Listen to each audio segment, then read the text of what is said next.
From the campus of California State University Fullerton, Titan Communications presents Titan Radio Theater. Today's episode, The Adventures of Philip Marlowe, Red Wind.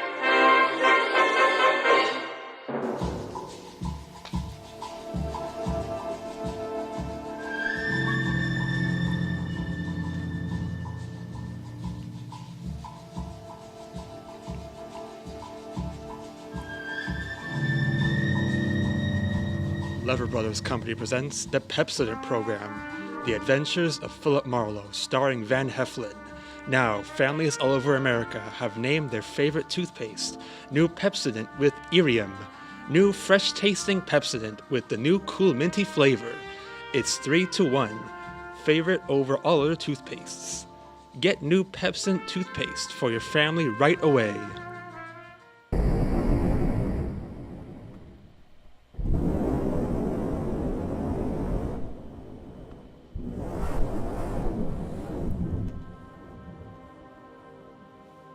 I closed up my office early. I got tired of reading Philip Marlowe, private investigator, backwards on the ground glass of my office door. So I opened the door and closed it from the outside and locked it, and went out to get a beer before I went up to my apartment.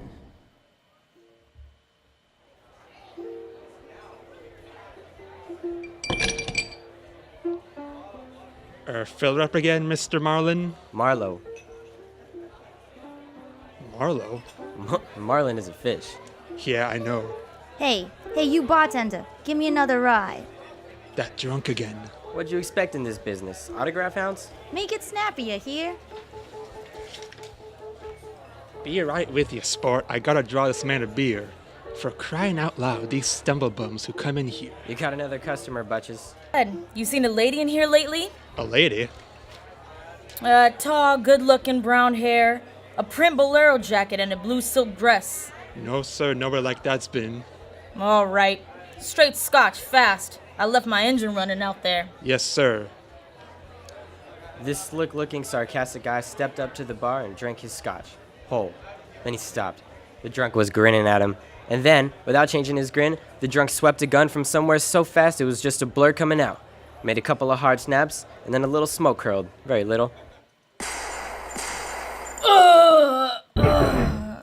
All right, you other guys, don't move. So long, Waldo. All right, don't move, you two. Oh, poor Waldo. Bet I made his nose bleed. So long, boys. Drink up. All right, get on that phone, kid. I'll get his license number. Holy smoke, holy smoke. Ah, too late. Drove away with this dead guy's car. Maybe he ain't dead. Maybe he ain't dead. Oh, he's dead, all right. Where's your phone? This is for the police. The Prowl Car boys were there in about 5 minutes. Waldo was out of business, all right, and nothing in his pockets told who he was, but he had about $700 on him. I told the cops what I knew, including about Waldo's tall, brown-haired, pretty girl in the bolero jacket. It was about 9 o'clock when I stepped out of the elevator in my apartment house and almost walked right into a tall, brown-haired, pretty girl in a bolero jacket, waiting for the elevator on my floor. Oh, excuse me. Just a minute, lady. I said excuse me. I'm in a hurry. Now, if you'll be good enough, just step out of the way. You better not go outside with those clothes on. Just what do you mean by telling me what? This isn't a make. You're in trouble. Trouble? Yeah, the cops are looking for you in those clothes. But I haven't done anything that would... I'm in room 41 across the hall. Now, I never collected an etching in my life. All right, I'll go with you. I'll go. I got to my room and rustled up some scotch and soda and brought the girl her glass. She had a small automatic in her hand. It jumped up at me, and her eyes were full of panic. I put down both glasses on the table, slowly, so that I wouldn't be misunderstood. Look, sister, maybe this wind has got you crazy too. Don't move. Be careful. Don't move. A man just got shot in a bar down the street. Before he got it, he'd been asking about a tall, pretty girl with a bolero jacket, like yours. What'd he look like, this man? Tall, 5'11", slim, dark brown eyes with a lot of glitter, dark suit, white handkerchief in the breast pocket, and he must have seen you earlier tonight to know how you were dressed. Am I getting anywhere? He used to be my chauffeur. You had an appointment with him, didn't you? I. Listen, he asked for you, didn't he? Yes, I had an appointment with him. He'd stolen something from me when he left 3 days ago. I was going to buy it back from him. Why didn't you tell the police? I couldn't tell them. It was valuable, wasn't it? Valuable enough for Waller to steal. $15,000. That's peanuts. It wasn't the value. It meant something to me. The man I love gave it to me, and now he's dead. He was a flyer, shot down over Germany. Now go back and tell my husband that. He probably hired you. He did? Well, how much is he paying me? And where's this husband of yours? Oh, he's at a meeting. This late at night? He's a very important man. He's a hydroelectric engineer. I'll have you know that my husband Nah, is skip it. I'll take him out to lunch sometime and have him tell me myself. And about Waldo, whatever he had on you is dead stock now, like Waldo himself. You mean he's dead? Waldo is dead? Yeah, sister, he's dead. Dead, lady. He's dead. Oh. Scream and I'll give you 2 black eyes. I'm not going to scream. Who would that be? There's a dressing room behind that door. Hide there. But I don't want to. Now, don't argue with me. Do it. All right. Then I went to the door, making a loud yawning sound. The backs of my hands were wet. I opened the door. Without a gun. That was a mistake. I certainly knew the gun I was looking into. A .22 target automatic that had already killed one man that night. And I knew the bald head and the flat shiny eyes and the face like a poisonous lizard. Baldy put the muzzle of his gun lightly against my throat. I backed into the room and Baldy kicked the door shut. You alone? Look for yourself. I'm not asking, I'm looking. I'm alone. You and that dumb bartender saw me dust off Waldo. What did Waldo do to you? Who's asking? I'm just making conversation. He stoled on me on a bank job we did together. Got me 4 years in Michigan Penn. How is he? Dead.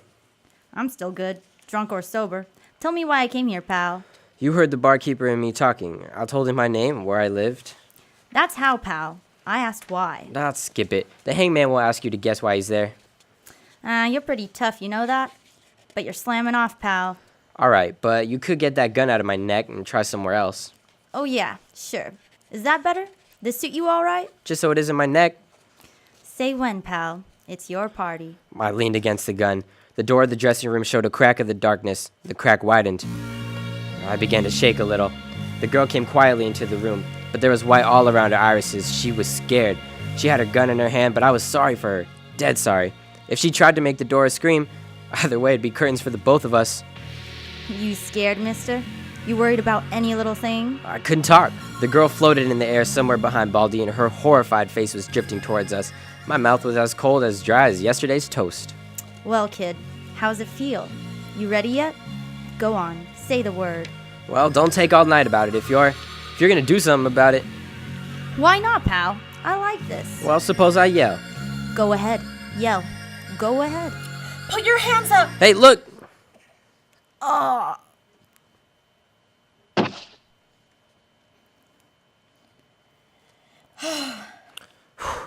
Thanks, sister.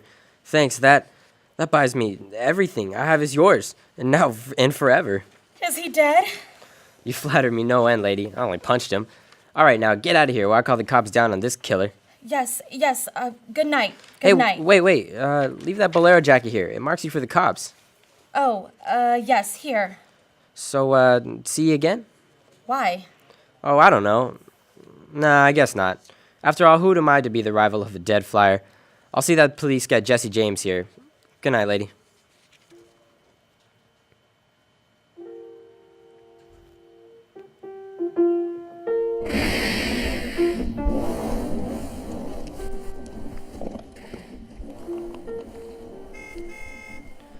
Yeah, you mean me? Yes, please. Oh, you again, huh? Get in. I must talk to you. You want to know what happened at headquarters, huh? Yes. Well, I went down there with the law and gave him the story. I left you out of it. Thank you. You saved my life, so no one knows a thing about you. Oh, incidentally, neither do I. Well, my name is Miss Frank Barsley, 212 Fremont Place, Olympia, 24596. Is that what you wanted? I guess so. Well, there it is. Now, why did you really come back? I wanted my pearls. Pearls? Yes. Pearls too, huh? Alright, tell me about the pearls. We've had a murder, and a beautiful mystery woman, and a sadistic killer, and a heroic rescue. Now we will have pearls? I was to buy them back from the man called Waldo. Well, I saw everything that came out of his pockets, and there weren't any pearls. Could they be hidden in his apartment? It's possible. Waldo lived on the same floor you do, in this apartment house. Then why didn't I know him? At least by sight. He moved in last week. He managed to get a sublet. Great. A sort of amateur magician on the side, huh? It's getting rather late. Yeah, what about your husband this hot, mysterious night? He's still at his meeting. You could have brought him along. He could have sat in the back seat working out a problem in hydroelectrics while... Wow, what? Well, I didn't have any answers. That wouldn't sound cheap or just ridiculous or from the sophomore class in repartee. Had an unlit cigarette in my hand. I threw it out the window. I took a hold of her, and I kissed her.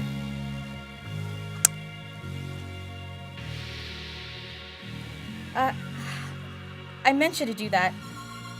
I wasn't always that way. Only since Johnny Damas was killed in the war, he gave me those pearls. 41 of them, perfectly matched, with a diamond propeller clasp. I'd have loved them if they'd been wooden beads because he gave them to me. I loved Johnny the way you love just one time. You understand that? What's your name? Lola. How did you explain a $15,000 pearl necklace to your husband? I told him they were imitation and I bought them myself. How did Waldo latch onto them and what they stood for? When my husband was in Argentina, Waldo and I would go for long drives. I was restless and because of Johnny. Sometimes Waldo and I had a little drink together, but that's all. But you confided in Waldo about those pearls. I was a fool. And when your husband came back, Waldo stole those pearls and offered to sell them back to you. Or he'd tell Papa? I was a fool. And now you think the pearls are upstairs in Waldo's apartment. I suppose it's a lot to ask. No, sweetheart. I've been paid. I'll go look. Wait here, huh?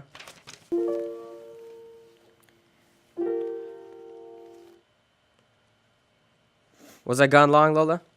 No. Well? No. No pearls? No pearls. Oh. There was a man in Waldo's room.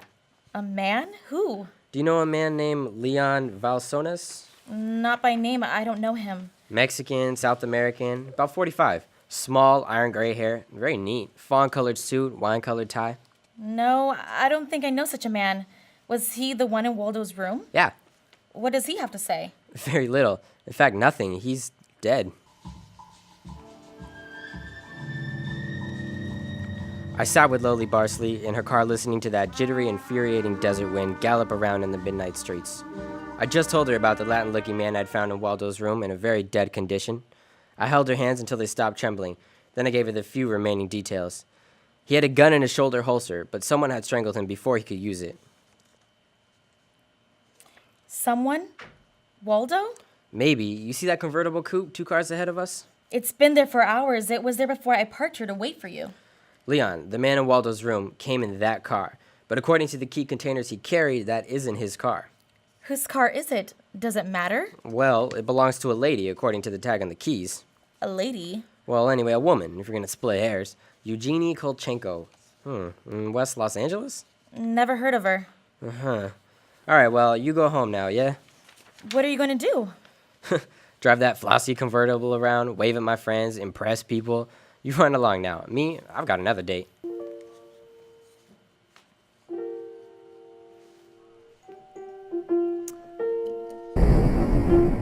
Yes, what is it, please? Mr. Eugenie Kolchenko? Yes, what is it? Did you lose or misplace a pigeon gray convertible coupe? What are you saying? Now don't be alarmed. I found it and I brought it home to you. Come on in, please. Is it a reward you wish? Shall we say? Snap out of it, Dragon Lady. Who was he? Who was who? The little guy. Leon, you loaned your car to. He's dead. Who was he? Oh no, no. Oh, yes. Eugenie! Darling, come here, please. What's the matter, honey? Who is this man? I came about Miss Kolchenko's car. What about her car? The gentleman who borrowed it couldn't return it on account of he isn't alive. He's dead, darling, he's dead. It's putting it more bluntly, of course. Dead, huh? Completely. Who are you? Philip Marlowe, private investigator. My card. You told the police yet? Never do at once what can be deferred pending negotiations. ASAP. I might negotiate. Oh, peachy. What do know, Marlowe? A man named Waldo was shot in a bar tonight. I happened to have the inside as to who he was, and when I visited his apartment tonight, I found this Leon Valasonas dead. He wouldn't happen to have $500 in 20s on him, would he? No, but this Waldo had over $700 on him when he was killed at that cocktail bar, mostly in 20s.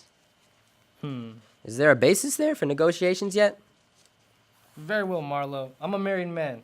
There were certain unpaid bills for some stuff Miss Kolchenko here had charged to my account. But you told me I might charge to your account. All right, so I wasn't very bright. That might be the understatement of the decade, but go on. I had the unpaid bills safely in my briefcase. Somehow this Waldo had a chance to steal the briefcase. I hired Leon and gave him $500 to buy back those bills from Waldo. Instead, Waldo took Leon's dough and was forced to kill Leon in the process. And then he went out to keep another date and accidentally walked into an old pal hostile enough to blow him down. And someone still has those bills, and I'm in for a divorce suit. The man who shot Waldo got away in Waldo's car with your briefcase in it. Yeah, that could be. The cops caught him.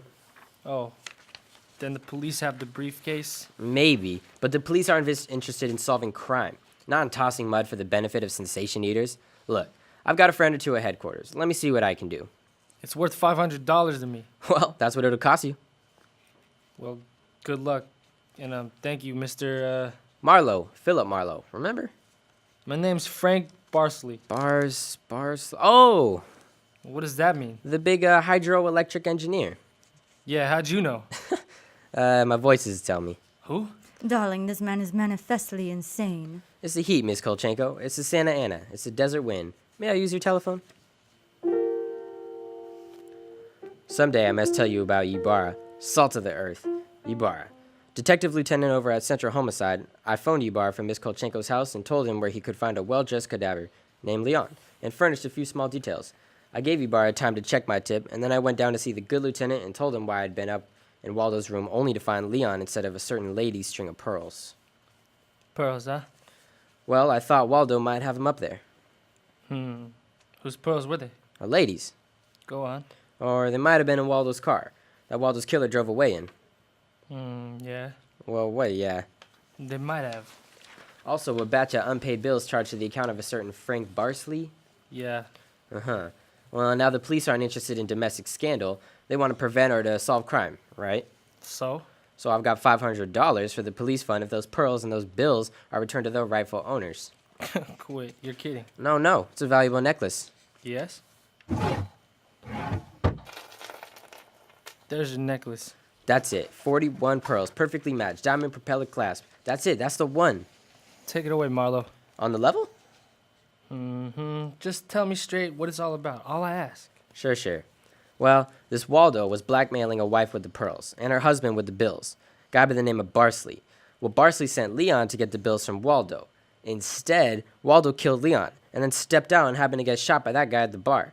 Now, if Barsley's name stays out of the paper, I get $500, and that goes to the police fund. We'll keep him out. Well, now, I'm not in this case for money. I just want to get back the bills and the pearls. As you say, Marlowe, the police aren't in business to sling mud. Well, you can deliver the pearls to the lady yourself if you like. She lives at... Oh, no, Marlowe. You better take them to her. You see, except for the diamond propeller clasp on them, they're phony. Phony, but... All but the clasp, Marlowe. All but the clasp. Well, I started at Ibarra, so the flyer Johnny Damas, the great lover, had given Lola a string of fake pearls. Well, I didn't know how to tell her, but I called her up and told her to meet me at the Beachcombers at 2. I was going to slip her the bad news slowly. I'm glad you asked me to meet you here, Mr. Marlowe. You see, I had to have someone to talk to. Go ahead, talk. I'm listening. Now, Mr. Marlowe, now more than ever, I must have those pearls. Why? Money trouble? Oh, no. It's just that everything's gone wrong this morning. My husband told me where to separate. Oh, I'm sorry, Lola. But if I had Johnny's pearls, it would be a link with the past and with Johnny and all he meant to me. It's how a woman feels, Mr. Marlowe. I wouldn't blame you for not understanding. Maybe I do, though. So please, Mr. Marlowe, please, you'll try to find my pearls? Well, look, Even if it isn't all of them, any part of them, any single smallest one of them, it'll be Johnny's. Look, will Meet me here again, around 4 o'clock. I'll be here. Okay, I'll see what I can do. There was only one earthly decent thing I could do. I took Lola's glass pearls to a jeweler, and I had him take off the diamond clasp and put it on one of the strings of so-called simulated pearls. And then they sell you back for like $3, tax included. Then I went back to keep my 4 o'clock date with Lola at the Beachcombers. Well, Mr. Marlowe, anything new? Yes, the police found some pearls in Waldo's car. They found my pearls? No, not exactly. Not exactly. Well, Waldo was getting set to gyp you, Lola. He had the diamond clasp of your necklace attached to a string of cheap imitations, and then he sold the real pearls. Oh. These are the imitations here. Yes. But it is my clasp. The clasp is real. Is that all right? Yes, it's the clasp that Johnny Dalmas gave me. Of course it's all right. Oh, that's swell. And thank you so much, Mr. Marlowe. Forget it. I won't, not ever. Well, is this goodbye? Yeah, I think so. You'll never get over Johnny Damas, Lola. If anybody ever bothers you again, though, well, let me know. Name's Philip Marlowe. I drove almost to Malibu, and then I walked out on a rock cliff jetting into the Pacific Ocean. Then I reached in my pocket and dug out the string of bohemian glass pearls that Lieutenant Ibarra had found in Waldo's car. I cut the knot at one end and slipped the pearls off, one by one. One by one, I flipped them into the water. A gull swooped down on him, and then flapped up again, screaming indignantly. The phony pearls had fooled Waldo and Lola Barsley, but they couldn't fool a seagull. I said to myself, to the memory of Johnny Damas, just another four-flusher. I listened to the while, the wheeling seagulls, and all at once I realized that the wind had died. The Santa Ana had blown itself out. The red one was done. It was over. This is NBC, the National Broadcasting Company.